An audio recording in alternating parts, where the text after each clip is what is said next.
Kill Complacency, a podcast that inspires growth and intentionality and helps you overcome your greatest obstacles.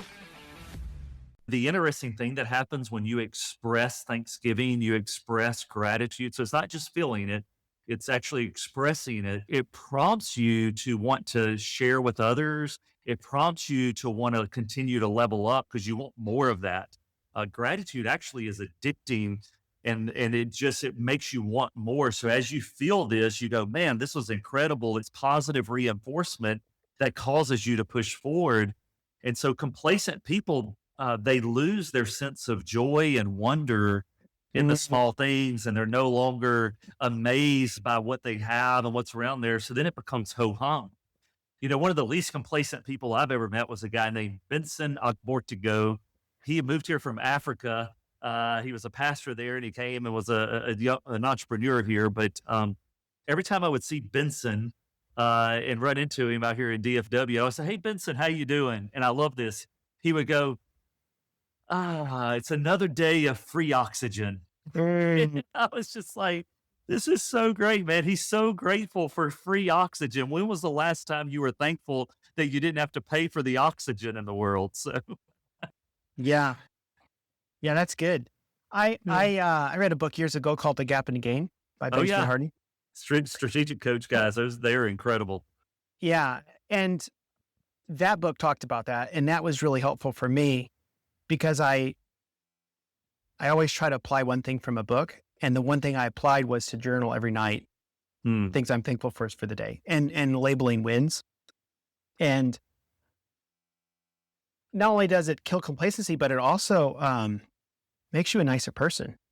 Because I would suddenly, because I knew I was going to journal about my day that night, specifically thankful things, I would find myself thanking people throughout the day. You know, my mind was looking for those things then. And so I would notice those little things, someone holding the door open for me or, you know, whatever, but I would have passed by otherwise. But anyway, that book was really impactful for me regarding gratitude. So no, I think so too. And, you know, I use a lot of mountain imagery in my branding and just what I do because I love the mountains. I'm from Louisiana. I live in Texas. We don't have any, and I've always been attracted to the mountains. And so over the past few years, I've gotten to go to Alaska, and this year I did Patagonia and hike Mount Blanc out in Europe. And one of the things that I picked up along the way is some of these treks are extremely challenging and taxing on the mind and the body. And when you're carrying these backpacks or climbing these steep mountains, and what always helps is to turn around and look to see how far you've come and to appreciate, like, wow, it feels like I've got so far to go. And when I'm only focused on the climb ahead, it's discouraging.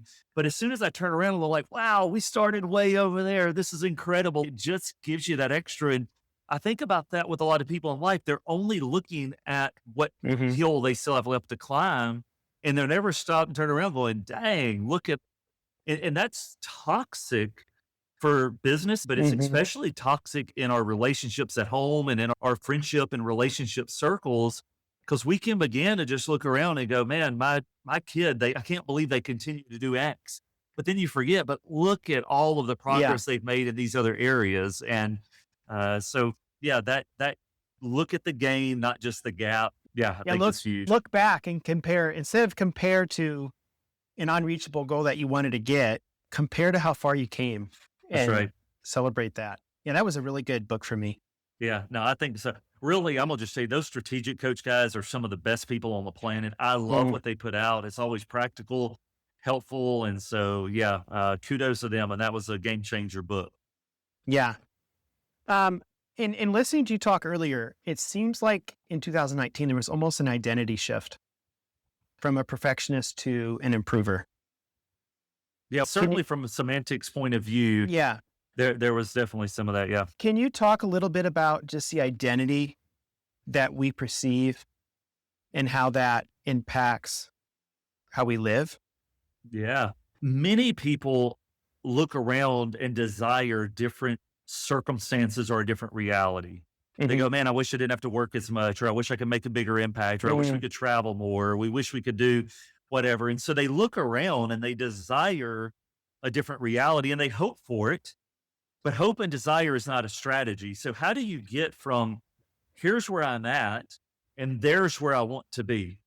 And what happens is most people don't know the pathway to get from here to there. So they just end up being on the struggle bus forever. And there's this discontentment, there's anxiety, there's depression about their current state and their desired future. So what is the simplest way of understanding your pathway of change? And how does your identity play into that? You have to realize that your reality as an individual is shaped primarily by your habits. Your habits are the number one predictor of your reality. Now, what are habits? They're just a collection of your individual actions and behaviors that you do on a regular basis. Well, those individual actions and behaviors are the result of your attitudes and beliefs.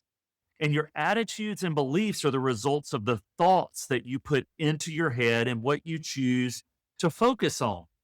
So if your identity and what you're putting in causes you to think a certain way about yourself, and it causes you to focus inward in a certain way, that leads to your attitude and beliefs, which lead to your actions and behaviors, which lead to your habits, which lead to your results. So if you can change your thoughts and your identity from the inside out, everything else begins to cascade into effect. And that's not just true of individuals, that's true of companies. Okay. A company wants different results. You could say habits, but you could also say their processes must change. In order for the processes to change, those individual tasks and projects must change. For those tasks and projects to change, the culture has to change. And again, it goes back to the focus. What are you choosing to put your mind and eyes on?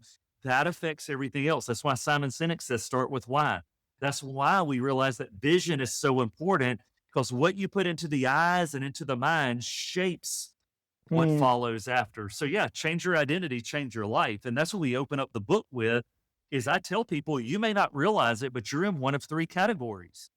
You are either an improver, which is someone who's getting better and making the world better. You're an exister, which means you're just floating along and not really having any positive or negative impact. You're not really having any positive or negative growth. Or you are a diminisher. You are actually getting worse as you go along and you're making the world worse. And so your identity is one of those three things. Are you a diminisher, exister, or improver? And you can make the decision to become an improver. And that's what the book is about. It's good stuff. I'm going to throw another book your way. Okay. Personality Isn't Permanent. Benjamin Hardy. Okay. Have you read that one? I have not read that one, but Okay. I'm surprised because I've read most of Hardy's books. So I need to definitely get that one. You definitely need to, Justin, because you love the personality test. Yeah. Okay. His introduction will basically say all that stuff is garbage because it's such a limiting belief, and it holds us to something and makes us believe that we can't rise up, that we can't be an improver. Right. For me, that book was super empowering in confronting maybe past beliefs about myself and realizing that the world's before me. I can be an improver. I can do anything I want if I buck up to this. Because I mentioned how my family geeked out on Surrounded by Idiots. It's so easy in a culture to say, well, it's just how I am. But when you want to be the improver, when you want to be more intentional in everything, you have to confront those things and realize that it's an identity that is maybe misguided.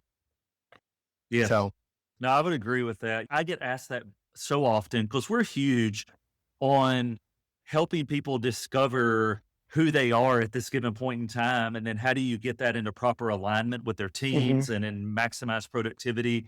So we often get asked the question, well, I just did this assessment. Is this who I am always, or do I change, or should I do the assessment again in the future? It's kind of a debated topic out in the psychology personality assessment world. you need to read that book. Yeah. Yeah. So I definitely check it out. I don't know all of what the book says about that, but for me, my response is that all of us, personality and otherwise, we're a result of our nature, our nurture, and choice. So part of it is a natural wiring and a biological makeup and who we are. But a big part of it is the nurture, meaning what kind of environment have we put ourselves in and have we been put in that feeds our thoughts and focus? And then what are the choices that we make on a regular basis?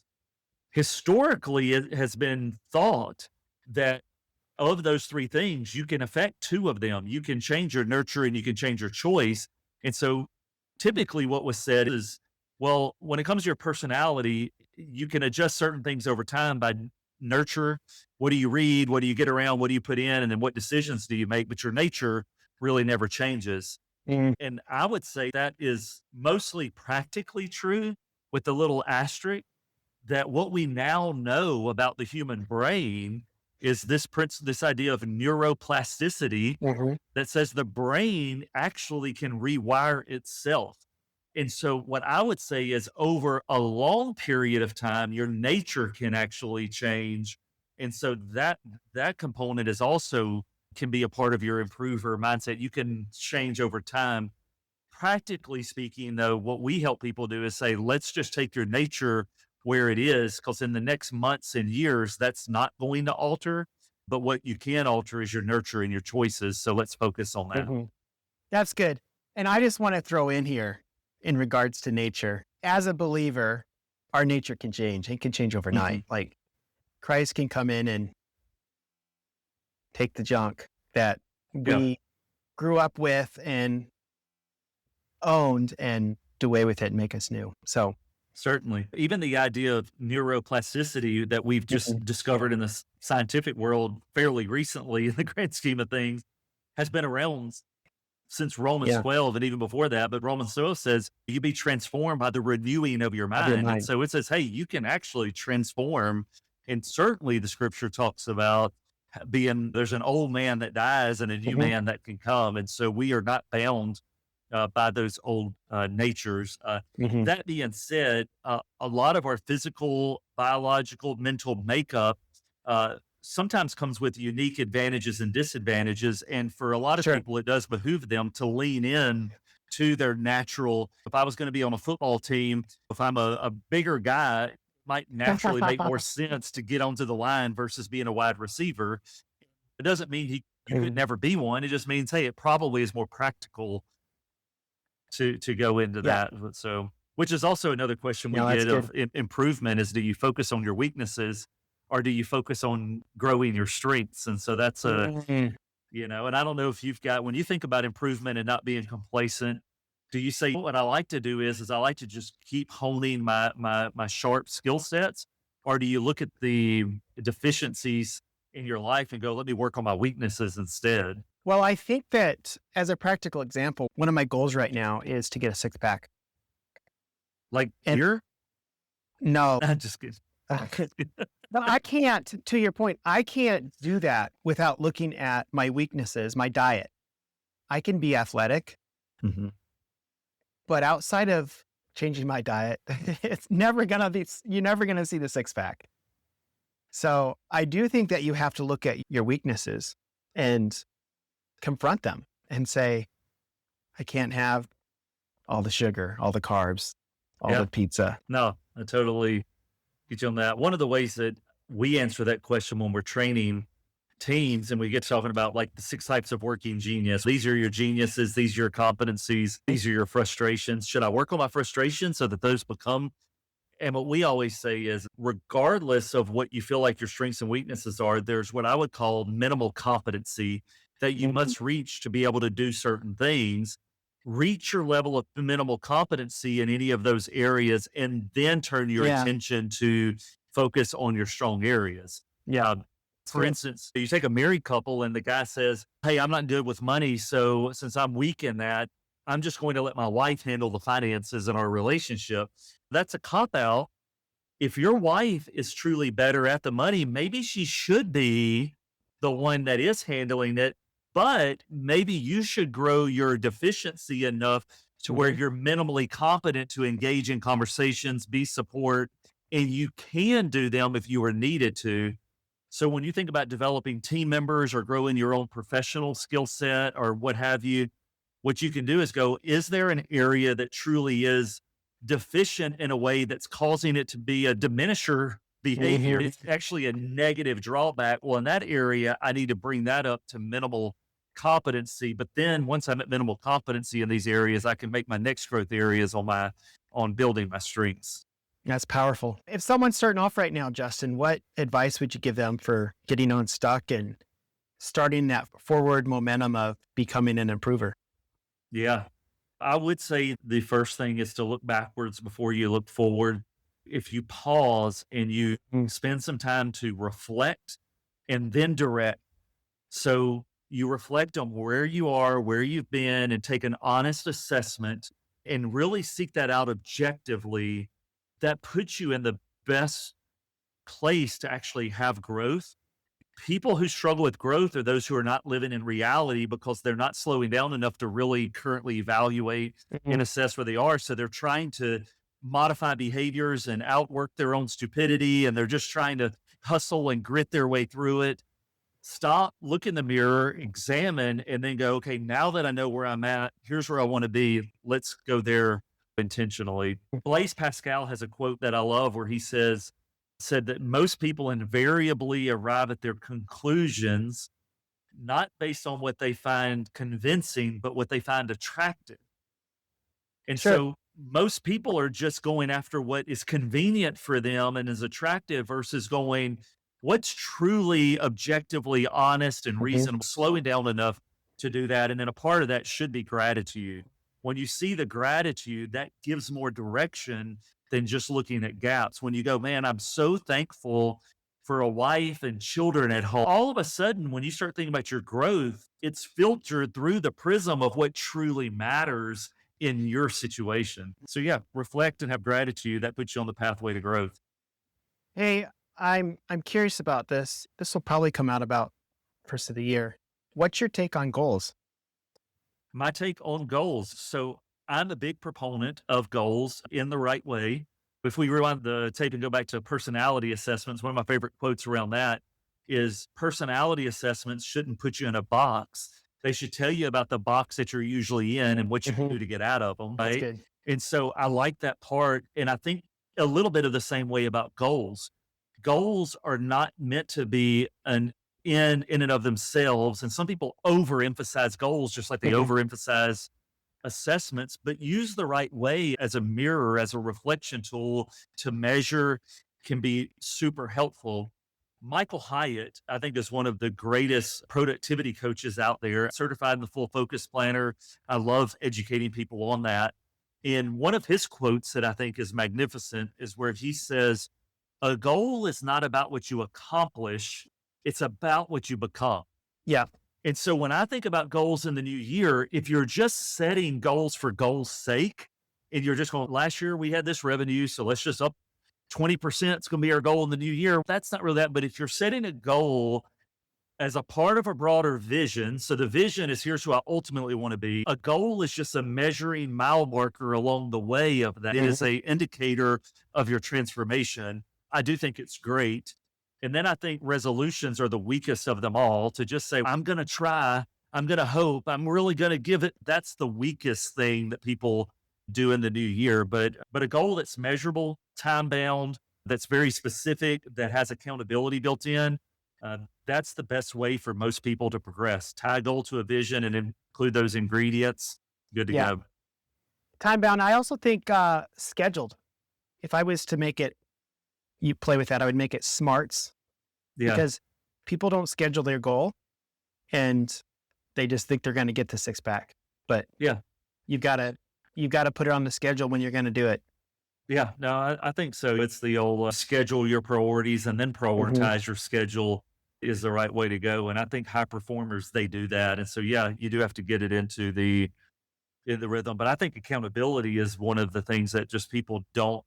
They think because their desire is so high in January to affect change in the new year, that's enough to carry them. But habits are more helpful when you have a good accountability to help you stay on track.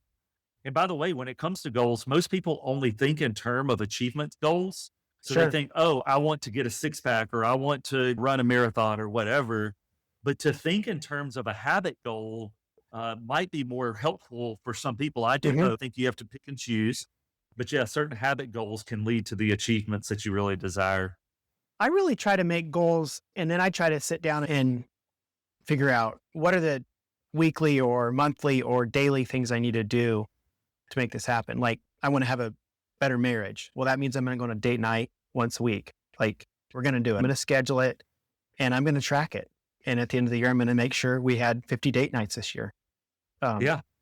But it's just not, I can't just make me. So the goal is the marriage, but I have to schedule it. I have to create the habit. No, I think so. Hey, and I'll tell you part of my secret sauce, I feel like on goal setting too, that I put in the book is I talk about setting your goals with an inner why and an outer why. So that inner why is what I would call your noble motivation, your noble purpose behind the goal.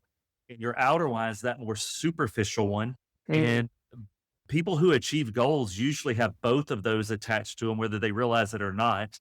But it's good to consciously bring that up to say, oh, you know what? Part of me wanting to have a six pack is the noble purposes is I know it makes me a stronger person. It's healthier. It's going to make me less likely to depend on someone in older age. If I've got a stronger core, I'll be able to physically last longer and longevity for family. Those are all noble purposes.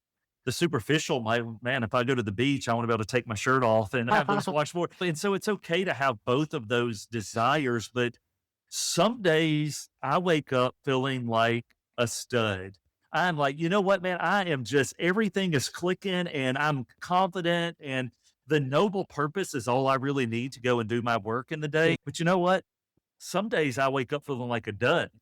And I go, man, if it wasn't for that little cheesy reward that I said, if I do this, I'm going to buy myself a that. Or if I accomplish this, we're going to go on this trip. Sometimes you need the superficial reward to motivate you whenever the noble one doesn't. But you need both of them working together. That's really profound. I was having a conversation with a guy yesterday, and his problem is he's been goal orientated, but it's always been his outer wise. Yes. And he's struggling. And I did not use your words at all, but I explained it like your why needs to be different. It needs to be an inner why. It needs to be noble. It needs to be. It's like a deep purpose. Yes. And a purpose and pleasure. And some people are all on purpose, but then they don't have any fun. So then they're not any fun to be around and they're not really enjoying life. But you need the pleasure to help fuel your purpose, but you need your purpose to help you actually enjoy the pleasure things. Because ultimately, with one without the other, I think it's because our deep-seated purpose from God is two things. I think it's grace and glory. All of my theology questions could be answered with those two words. God created us to enjoy his grace. And then he also wants us to give him glory in the process. That's good. Justin, I could talk and talk and talk with you. I'm going to get a lot of shorts out of this one. Lots of nuggets. But I want to wrap this up. I know you've got things to do. Final 4 questions. What is something Justin is doing right now that your future self is going to thank him for? And are you thinking like a habit or an ongoing thing? Or you think just like any event or any... Okay. It could be your finances. It could be I'm dating my wife. It could be I'm getting a 6-pack. I don't know. The instant thing that comes to my mind that's like a kind of a one-off is that I am planning a trip right now to the Philippines and I'm going to visit our virtual assistants and our company. And I know that my future self, I'm going to always look back on, man, I'm so glad I went and spent time with my people. And I got to experience that part of the world. And I would say that's that one. On a more habit forming basis, ongoing, what am I doing now? I'm a part of F3, which is outdoor men's workout groups. That's completely free for guys to be a part of. And I know that my future self is going to thank me for continuing to wake up and be outdoors at 5:30 in the morning, even when it's cold, even when it's rainy, and go, hey, I'm glad you kept those muscles working and kept that heart beating. That's good. That's good. Okay. If you could go back and give your 20-year-old self advice, what would Justin tell him? Oh, man. My story of meeting that pastor was a 20-year-old. And so I would say, hey, definitely go ahead and go meet with him, but take his advice more graciously and less pridefully, because what a gift. I would tell that 20-year-old self, hey, go and thank that person who loved you enough to give you some wisdom. And not just him, but there were all kind of people in my life who wanted me to succeed, who were so good to me. And because my DNA of an improver was like always get better and drive even back then, I didn't have the gratitude piece. I would say, hey, go back and be grateful to those people. Because gratitude is rare, but it's exceptionally rare in a young person. Good. Okay. Favorite quote or favorite book? What's something that has inspired or helped you along the way? Oh man, we talked about several on the podcast already. There's one book title that I just absolutely love, and it goes along with improvement and not being complacent. But the book title, "What Got You Here Won't Get You There." That's been just the title of that book has been super inspirational on there. I'm a big fan of Profit First for entrepreneurs. A lot of people don't. Mike Michalowicz doesn't get the glitz and glam that some of these other author speakers do, but I think he is awesome. So that and Clockworks, those would be a few books. That's good. All right. Last question. If this was your final message, what do you want the world to know? Yeah, I'd want the world to know ultimately your greatest peace and joy and fulfillment in life is going to come from being able to know God personally and have a relationship with Him. And so it's going to be a peace that surpasses understanding to figure out how to hear His voice. And that's the biggest game changer in the world. But then tied in with that is that each person, I believe, is created with a purpose, and you've got a mission, you've got an assignment that has been given to you, and that it's your job to seek that out. And yes, you can enjoy certain parts of this boat ride called life, but I would encourage you to think of this ship as a cruise ship, as a battleship, not as a cruise ship. So this life isn't meant for you to go sit on the cruise ship. It gets dull quick when you're just sitting by the pool and having drinks all the time. Unfulfilled. But a fulfilled life is one that's on mission, where you've got a job and you're engaged in the right kind of battles in life. That's good. That's really good. Justin, how do people find, follow, and connect with you? Yeah, so look me up on LinkedIn, Justin Winstead.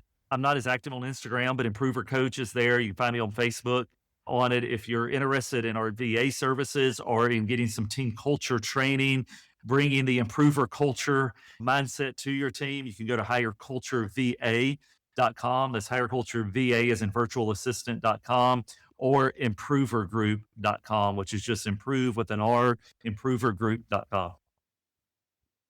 Thank you. It was a pleasure. Man, thanks for having me on, and I'm going to get me one of those caps.